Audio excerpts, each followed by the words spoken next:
Remplis ce lieu. Il y a un feu en ce lieu. Recevez l'Esprit. Prenez-le ce matin.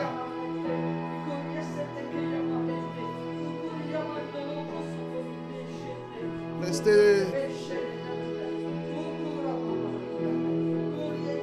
Quelle gloire, Seigneur.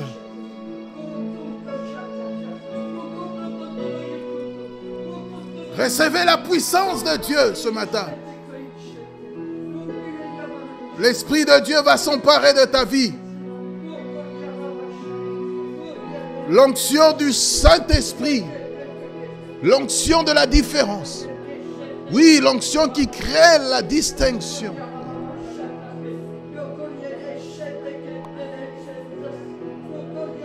L'onction de la distinction. Il passe.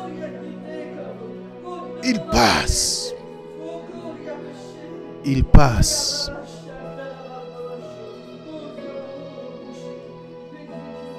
Recevez l'Esprit de Dieu.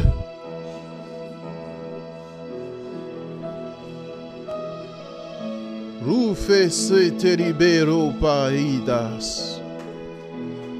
Cori de berebo chandradaika. Alléluia.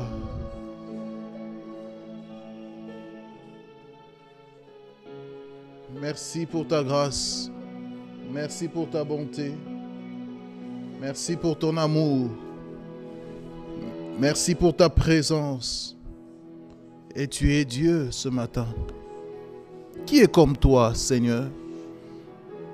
Même si nous sommes infidèles, la Bible dit que tu demeures fidèle parce que tu ne peux pas te régner.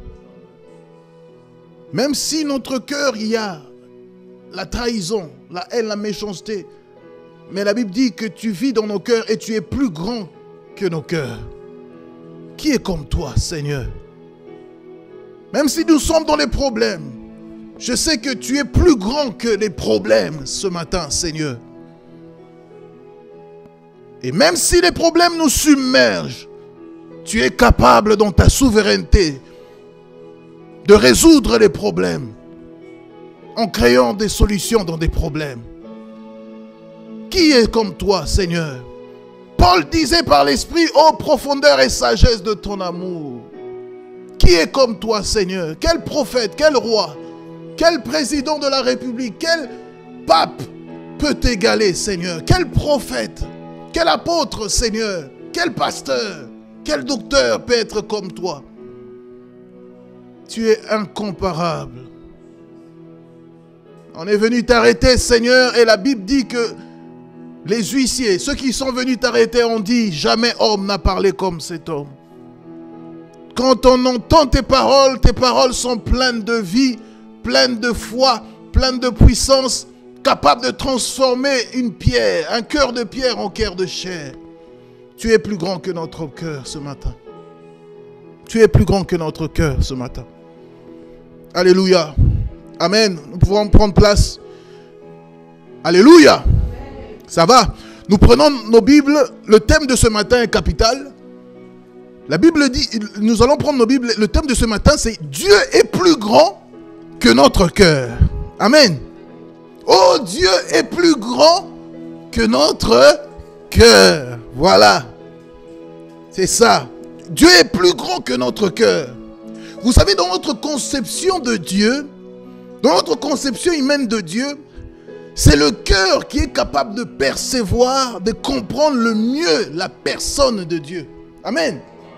Vous savez, l'homme, après, j'aime pas trop employer ce mot, mais oui, l'homme a 3 parties en lui. Vous êtes 3 en vous-même. Il y a le corps, l'âme et l'esprit. Comprenez? Mais ce n'est ni l'âme, ce n'est ni le corps qui est important. Mais c'est le cœur, l'esprit. Le cœur, c'est l'esprit. Amen. Et Dieu est plus grand maintenant que notre cœur. Amen. Vous savez, on peut faire plein de choses. Mais ton cœur, c'est ton cœur. Amen. Là où il y a ton cœur, là aussi sera ton trésor. Amen. Là où il y a ton cœur, Dieu là, est plus grand que notre cœur. Amen. Notre intelligence, notre intellect, notre raisonnement est trop limité, ne peut pas comprendre l'illimité ou l'éternité de Dieu. C'est impossible. Il n'y a que le cœur. Amen. Il n'y a que le cœur qui peut sonder Dieu, qui peut toucher Dieu. C'est pour cela que la Bible dit que Dieu sonde les cœurs et les reins. Amen. Je vais sauter, mais on va revenir. Romains 2, 29 dit que Dieu a circoncis notre cœur. Amen. Les vrais circoncis, c'est nous, parce que Dieu n'a pas circoncis notre pied, notre tête, notre ventre, nos yeux. Non, Dieu a circoncis notre cœur. Dieu ne circoncis pas, Dieu ne fait pas n'importe quoi au hasard. Et si ton cœur est circoncis, c'est-à-dire qu'il veut marquer. La circoncision, c'est la marque de Dieu. Dieu, tu as une trace de Dieu en toi. Mais Dieu est plus grand que notre cœur. Amen. La plus grande bataille, ce n'est pas avoir la plus grande foi sur la terre. La plus grande bataille, c'est tes raisonnements. Il y a des problèmes de couple de temps en temps. Hein. La femme raisonne comme elle veut, l'homme raisonne comme il veut. Il n'arrive pas à s'entendre. Et c'est pour cela que quelque part un prophète a dit, 2 hommes qui n'ont pas la même vision ne peuvent pas marcher ensemble. C'est ça le problème. C'est ça le problème. Quand même on est en foule ou dans une population, c'est avoir le même cœur, la même pensée. Ça c'est terrible. Mais la Bible dit que Dieu est plus grand que notre cœur. Amen. Dieu est plus grand que notre cœur. Nous pensons que Dieu est tout blanc. Mais même dans le noir, Dieu reste Dieu. Amen. Notre cœur, ah non, si c'est blanc, c'est Dieu. Mais Satan lui-même se déguise aussi en blanc. C'est ça le problème. Et Dieu est plus grand que notre cœur. Il y a un vieux proverbe arabe qui dit, Dieu voit une mouche noire sur un rocher noir dans le noir. Donc Dieu sonde tout et il connaît. Amen. Dieu est plus grand que notre cœur. Tu as traversé, on est le 21 décembre 2014. Tu as traversé 2014. Tu as façonné Dieu à ta manière. Tu as dit, oh non, Dieu c'est comme ça. Tous les vendredis, je vais prier de cette position. Je vais prier, peut-être que Dieu est comme ça. Mais Dieu, je vais te dire que Dieu est plus grand que notre cœur. Est-ce que vous comprenez? La Bible dit, hein, il n'est pas comme toi tu penses. Amen. La Bible dit, vos pensées ne sont pas mes pensées. Autant les cieux est élevés au-dessus de la terre, ainsi mes pensées sont élevées. Vos pensées ne sont pas mes pensées. Qui est comme Dieu? Amen. Dieu est plus grand que notre cœur. Nous avons parlé que Dieu n'est pas un homme pour mentir. Dieu cherche, Dieu résout des problèmes par des problèmes. Aujourd'hui, nous parlons maintenant de Dieu est plus grand que notre cœur. Amen. Nous sommes battus toute la nuit, toute l'année 2014. Nous avons dit peut-être que Dieu est comme ça, mais Dieu n'est pas là. Nous avons voulu faire comme ça, mais Dieu n'est pas là. Amen. Dieu est plus grand que notre cœur. Dieu n'est pas comme tes pensées. Amen. Jacques souligne ceci. Il dit, mettez en pratique la parole et ne vous bornez pas à l'écouter, en vous trompant par des faux raisonnements. Le problème, c'est nos raisonnements. C'est comment toi tu peux penser, ah non, Dieu est peut-être comme ça. Donc tu commences à raisonner. Le champ de bataille, écoute-moi, c'est tes raisonnements. La foi ne vient pas de la tête. La foi vient du cœur. Dis Amen. La foi ne vient pas de la tête. Oh non, c'est impossible. Comment Dieu peut résoudre ça? Un miracle ne vient pas de notre raisonnement, de notre intelligence. Un miracle vient du cœur. Amen. Romains 10 dit ceci. La parole est dans ton cœur et dans ta bouche. Je ne vais pas vraiment vous prendre beaucoup de temps. Mais pourquoi Romains dit la parole est dans ton cœur et dans ta bouche? C'est d'abord dans ton cœur et dans ta bouche. Ce n'est pas l'inverse. Ce n'est pas dans ta bouche et dans ton cœur plus tard. Non. Le vrai sens, c'est du cœur vers la bouche. Mais beaucoup ont la bouche pour parler, mais il n'y a rien dans le cœur. C'est la raison pour laquelle Dieu va dire dans Ésaïe, ce peuple m'honore de lèvres, mais son cœur est éloigné de moi. Est-ce que vous comprenez? Dieu est plus grand que notre cœur. Je ne sais pas comment vous prêchez ce matin. Oh, alléluia, Dieu est plus grand que notre cœur, il n'est pas limité. Il ne faut pas se limiter à Dieu. Comment on va faire? Comment l'église doit être? Comment on va faire en 2015? Dieu, là, est plus grand que notre cœur. Proverbe va dire ceci, que le cœur de l'homme a plein de projets. Le cœur d'un être humain, d'une femme ou d'un homme, plein de projets. Même un enfant. Il sait qu'en 2015, 31 décembre, ou le jour de mon anniversaire, papa, maman va m'offrir mon cadeau. Même un petit enfant, dans son cœur, il rêve.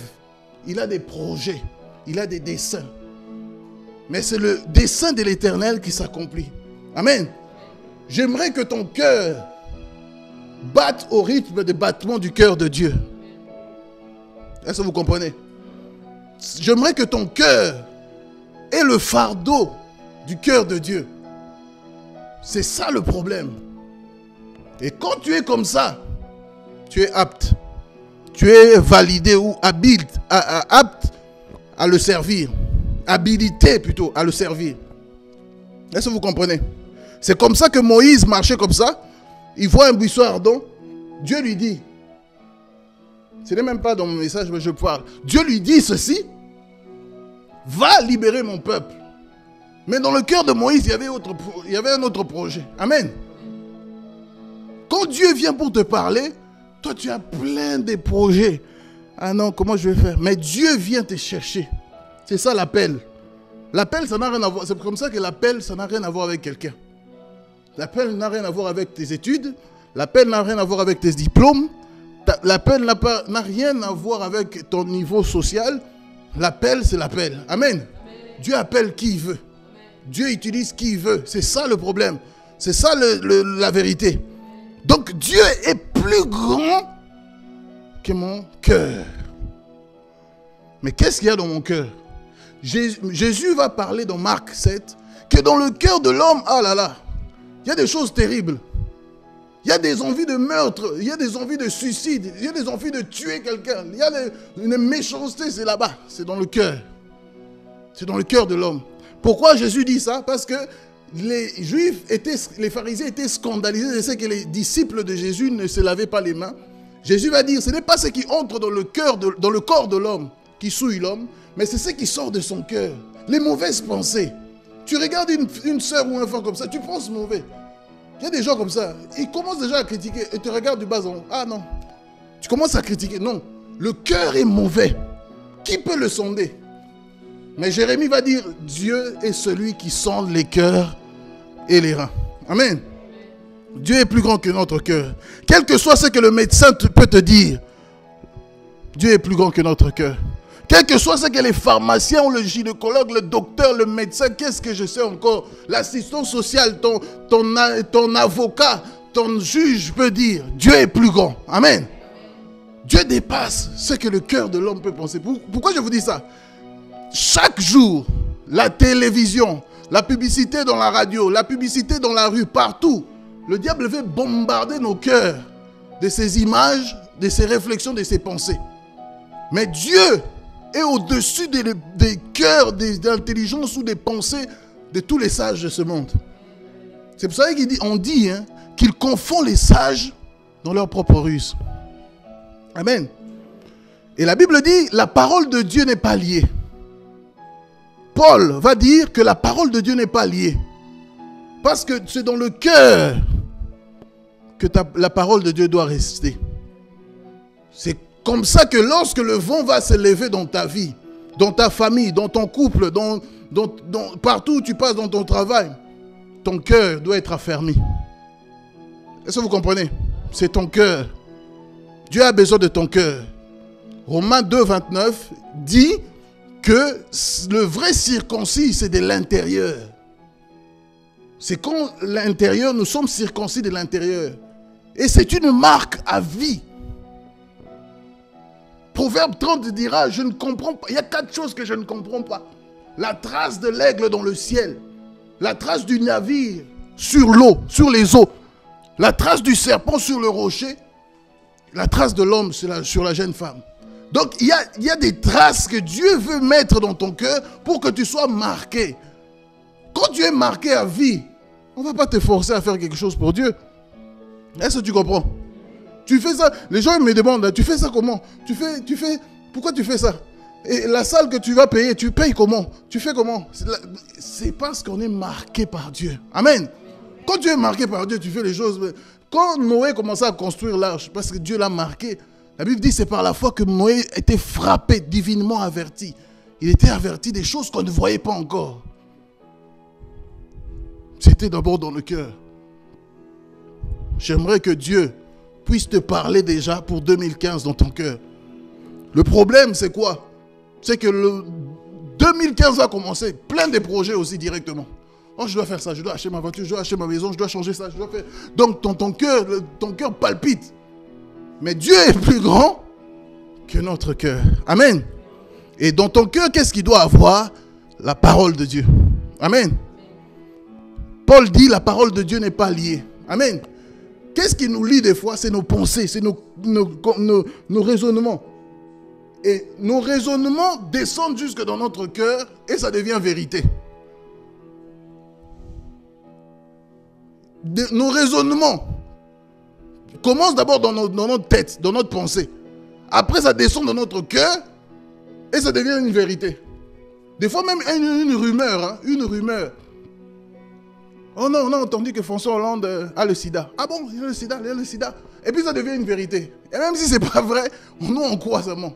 Et on attend maintenant que François Hollande se démentit. Ah non, le président, non. Il est marié ou pas? On ne sait même pas, il est marié ou pas. C'est comme ça. Des fois, c'est des choses qu'on dit comme ça. On attrape ça et ça devient une vérité. Les problèmes que tu vis sont la réalité, certes. Mais la vérité, c'est Dieu qui la détient. Amen. C'est lui qui est capable d'arrêter les tempêtes dans ta vie. Il faut que ton cœur soit affermi dans la foi. La Bible dit que la foi vient de ce qu'on entend et ce qu'on entend vient de la parole. Amen. Je n'aime pas trop écouter trop les gens jacasser. Vous parlez. Mais si vous ne me parlez pas selon la parole, ça ne sert à rien. Amen. Deviens journaliste. Parce qu'il y a des journalistes chrétiens. Des chrétiens deviennent journalistes. Vous parlez. Mais rien qui est basé sur la parole.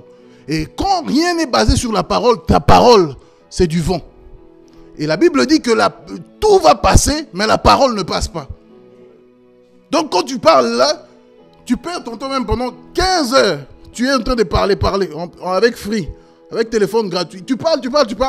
Ou bien tu parles des choses qui ne servent à rien. Mais si rien n'est basé sur la parole de Dieu, ça ne sert à rien. Amen. Je vais vous dire même une chose. Ton futur, c'est toi qui le crées. C'est à partir de ton cœur. Si tu veux un bon mari, une belle femme ou des beaux enfants, commence à parler à Dieu. Commence à désirer ces choses-là dans ton cœur. Amen. La Bible dit tel qu'il est, il est tel que sont ses pensées. Tu es le fruit de ce que tu penses. Qu'est-ce qu'il y a dans ton cœur ce matin? Et il faut que Dieu soit réellement plus grand que ton cœur. Et la parole de Dieu doit résider dans ton cœur. La parole de Dieu n'est pas liée. Quel que soit ce que le juge peut te dire, quel que soit ce que tes ennemis peuvent dire en te critiquant, la parole de Dieu n'est pas liée. La Bible dit, encore une deuxième chose, deuxièmement, la Bible dit que dans leur détresse, ils crièrent à Dieu et Dieu envoya quoi? La parole. Amen. Mais qu'est-ce que la parole fait dans la vie d'une personne? La parole libère, guérit, délivre de la frayeur. La Bible dit, dans leur détresse, ils crièrent à Dieu et Dieu envoya sa parole et sa parole les guérit. Il les délivra de toutes leurs frayeurs et de leurs angoisses. Voilà. Frayeur, angoisse, peur, doute, incrédulité. Ah, ces choses-là, vous ne les avez pas maîtrisées en 2014. Elles vous accompagnent en 2015. Est-ce que vous me suivez? Je prends toujours cet exemple-là, jusqu'à ce que vous allez vous fatiguer. L'exemple de mon portefeuille. Quand je l'ai perdu, la seule chose, il ne faut pas avoir peur. Quand il y a un problème, tu paniques, tout seul comme ça. Comment tu vas faire? Non, tu n'y as pas peur. Je vais le retrouver. Amen. Tu t'appuies maintenant sur la parole de Dieu. Je commande maintenant. Tu t'appuies sur la parole de Dieu. Tu ne t'appuies pas sur ce que tu vois, ce que tu entends. Non, je vais le retrouver. Quand j'ai vu mon père qui a fait son attaque cardiaque, je l'ai vu tomber par terre là. J'ai dit non, il ne va pas mourir. C'est dans ton cœur d'abord. Est-ce que vous comprenez? Je vous ai raconté cette histoire-là, quand mon père a fait une attaque cardiaque. Donc, il est tombé par terre, mais c'est dans ton cœur d'abord que tu dois commander. Amen. La Bible dit que votre cœur, Jésus va dire dans Jean 14, que votre cœur ne se trouble pas. Mais il n'a pas dit que vos pieds ne se troublent pas. Il n'a pas dit que votre cerveau ne se trouble. Non, il dit que votre cœur ne se trouble pas. Croyez en Dieu et croyez en moi. Ah, c'est là le problème. Croire en Dieu et croire en son serviteur. Je vous ai parlé tout à l'heure de François Hollande. Oh, François Hollande a les sida. Oh, le pasteur est comme ça. Le pasteur est... Surtout, le pasteur est... Tu penses à ça et ça devient une vérité pour toi. Non, non, non, non, non. Jésus va dire, croyez en Dieu. Parce que les chrétiens, ils s'arrêtent là. Oh non, moi je crois en Dieu. Moi je lis ma Bible chez moi, pasteur. Mais croyez aussi dans ses serviteurs, les pasteurs, les prophètes, les docteurs, les évangélistes, les prophètes, que sais-je encore. Le diable travaille, même sur Internet, pour que l'Église ne croit même plus dans leur cœur à un serviteur, aux 5 ministères. C'est le cœur. Le message que je vous dis là, c'est le cœur. C'est le champ de bataille. Le diable veut attaquer ces réseaux. Vous savez pourquoi on évangélise quelqu'un? Oh non, viens à l'église, tout ça, machin. Mais dans son cœur, elle a déjà entendu.